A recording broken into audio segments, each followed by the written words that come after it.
اسلامی دنیا کی پہلی خاتون وزیر اعظم محترمہ بے نظیر بھٹو کو ہم سے بچھڑے آج 14 برس بیت گئے، لیکن یہ کل ہی کی بات لگتی ہے جیسے وہ ابھی کچھ روز قبل ہی اپنی جلا وطنی ختم کر کے پاکستان لوٹی اور پھر کبھی واپس نہ آنے والے سفر پر چلی گئی۔ ان کی زندگی کے نمایاں واقعات پر نظر ڈالتے ہیں اس رپورٹ میں۔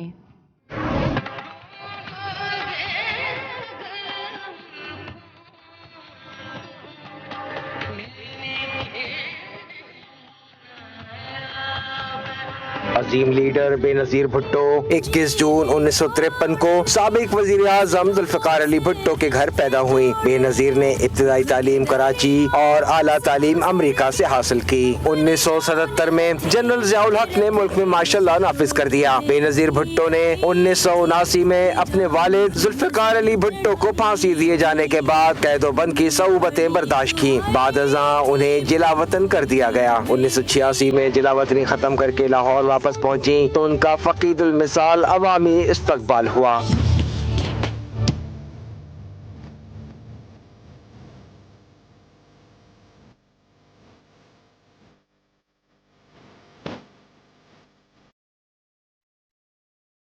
سترہ اگست 1988 کو فوجی صدر جنرل ضیاء الحق کی طیارہ حادثے میں موت کے بعد 16 نومبر 1988 کو ملک میں عام انتخابات ہوئے۔ ان انتخابات میں پاکستان پیپلز پارٹی نے قومی اسمبلی میں سب سے زیادہ نشستیں حاصل کی اور بے نظیر بھٹو نے 2 دسمبر 1988 کو ملک اور اسلامی دنیا کی پہلی خاتون وزیر اعظم کے طور پر حلف اٹھایا۔ 20 ماہ کے مختصر وقت میں بے نظیر بھٹو کی حکومت کا تختہ الٹ دیا گیا، لیکن 1993 کے انتخابات میں بھاری اکثریت حاصل کر کے بے نظیر بھٹو ایک بار پھر وزیر اعظم بن گئی۔ 1997 میں ایک بار پھر بے نظیر بھٹو نے جلا وطنی اختیار کی۔ بے نظیر بھٹو 18 اکتوبر 2007 کو وطن واپس پہنچی تو کراچی میں ان کا والہانہ استقبال ہوا۔ I feel very, very emotional coming back to my country. I dreamt of this day for so many months and years.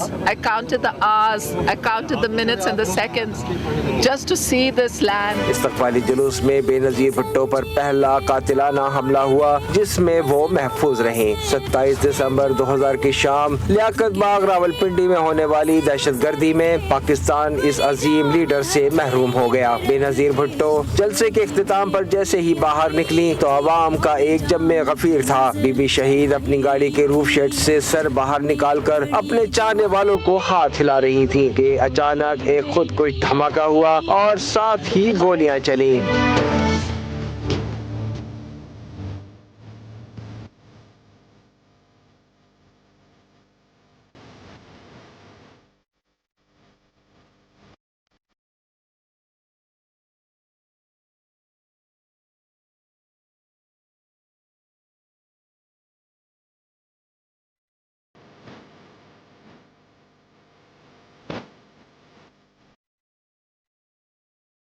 اس حملے میں بے نظیر بھٹو جاں بر نہ ہو سکی اور وہ شہید ہو گئیں۔ ان کے اچانک قتل سے پورے ملک کے لوگ فرتے غم سے نڈھال تھے۔ ان کی محبوب قائد ان سے بچھڑ گئی تھیں۔ لوگ اپنی بے لوث اور نڈر لیڈر بے نظیر بھٹو کی آج بھی قدر کرتے ہیں۔ زندہ ہے بھٹو، زندہ ہے آج بھی بھٹو۔